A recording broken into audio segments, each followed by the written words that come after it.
네, 이 코로나 사태와 관련해서 이제 유럽과 또 미국 상황을 또 가장 주목해서 봐야 될 그런 상황이 됐습니다. 오늘도 최인택 중앙일보 국제전문기자와 자세히 짚어보도록 하겠습니다.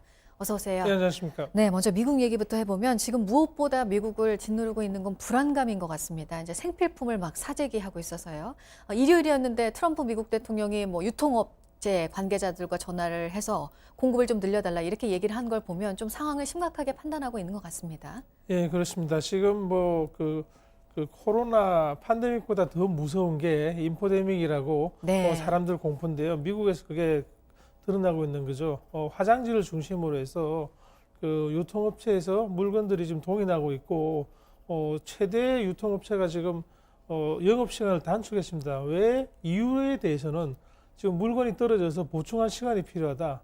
그 정도로 많은 사람들이 준비를 하는 거죠. 미국의 경우에는 이런 재해에 대해서 어떤 정부나 이제 뭐 주정부나 연방 정부보다 개인에 의존을 하는 그런 이제 전통이 있죠. 개인들이 네. 집에서 준비를 하고 어허. 여러 가지 이제 재해 상황에서 본인들이 챙겨야 하는 그런 입장이고, 정부는 항상 이제 뒤에 와가지고 일을 하는 바람에 불만들이 많죠. 그래서 내 문제는 내가 지금 해결해야 된다는 그런 입장들이 많은데요. 네. 그런 모습을 보여준다고 하겠습니다. 네. 이번 주는 또 뉴욕 증시가 어떤 흐름을 이어갈지 또 지켜봐야 될 텐데 트럼프 대통령에게는 지금 뭐 부담이 될 수밖에 없고, 근데 오늘 새벽에 미 연준이 또 전격적으로 금리 인하를 했습니다. 트럼프 대통령 반응을 보니까 아주 행복하다, 정말 잘한 일이다, 뭐 이렇게 얘기를 했네요. 그렇습니다. 지금 그 트럼프 대통령으로서는 지금 11월에 있는 그 대선이 가장 그 신경 쓰이는 네. 거죠. 대선에서 가장 그 영향을 많이 끼칠 수 있는 부분은 경제이기 때문에 지금 그 코로나에 대한 불안감이, 그리고 여기에 따른 전 세계적인 이제 어떤 그 부품 공급망의 이제 그 문제가 네. 미국 경제, 세계 경제에 영향을 끼칠 가능성이 크기 때문에 돈을 일단 풀자. 연준이 이제 그 금리를 거의 제로 금리로 만들었다는 것은 그만큼 이제 돈을 쓰기가 수월해진다는 얘기고, 돈을 많이 푼다는 얘기죠.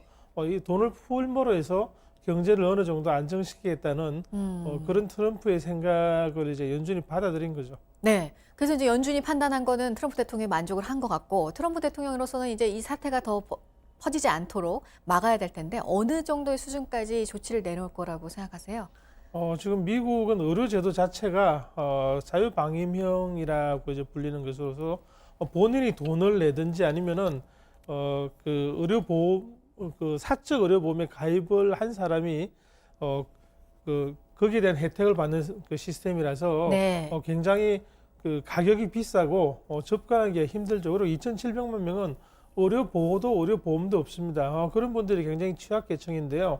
미국에서는 이 상황에서 연방 정부가 엄청난 자금을 퍼붓더라도 네. 가급적 많은 사람을 검사를 하고 관리를 할 필요가 있습니다. 그렇지 않으면은 지금 나와 있는 그 뭐 몇천 명 미국에서 발견됐다는 코로나 확진자 숫자가 실제로는 더 많을 수가 있거든요. 미국이 지금 그 나설 수밖에 없고, 연방 정부가 할 수 있는 모든 권한과 네. 자금을 쓸 수밖에 없습니다. 네. 그리고 미국으로의 그 입국 금지를 시행한 그 유럽 나라들이요.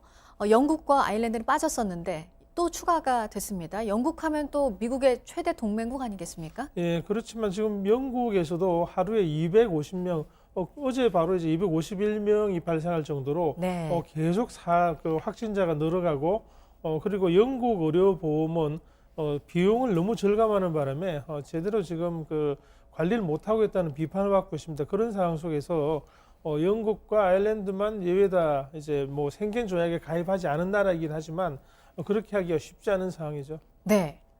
그리고 이탈리아 상황을 또 보도록 하겠습니다. 참 이게 무서운 속도라구나라는 거를 더 느끼게 되는 게, 하루에 증가한 사람이 그 확진자가 3,000명인 게 지금 이틀째라고 하니까요. 얼마나 심각한지 보여주는 거 아니겠습니까? 네, 참담합니다. 네. 3,590명이 이제 새로 하루에 추가될 정도인데요.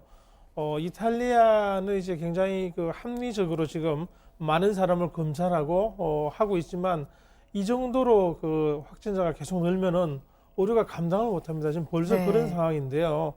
가장 안타까운 뉴스는 그 회복될 가능성이 있는 환자 중심으로 지금 보고 있고, 회복될 가능성이 떨어지는 사람들에 대해서는 사실상 방치하는 그런 의료기관도 있다는 뉴스가 들리는데 아주 참담하고 가슴 아픈 상황입니다. 네.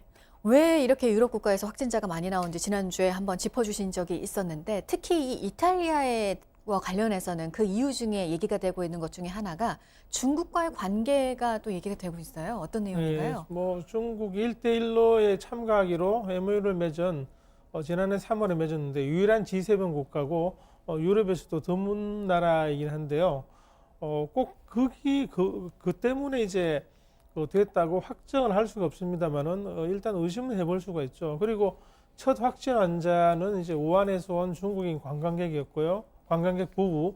그리고 이제 그 세 번째 환자는 그 이탈리아인인데 우한에서 이제 그 비행기로 이제 돌아온 사람입니다. 네. 그래서 이제 검사를 했고 이 사람들이 어떤 사람들과 만나서 전파됐는지는 지금 확인이 되지 않고 있기 때문에 이 사람들이 이런 큰 이제 뭐 팬데믹의 원인이라고 얘기를 할 수가 없는데 에피데믹의 원인이라고 할 수는 없는데 일단 여러모로 접촉이 많다는 건 사실이죠. 네. 그리고 또 하나 얘기가 되고 있는 게 뭐 유럽도 마찬가지고 미국도 또 마찬가지인 것 같은데요. 이 나라들의 공공의료 시스템 얘기도 요즘 많이 나옵니다.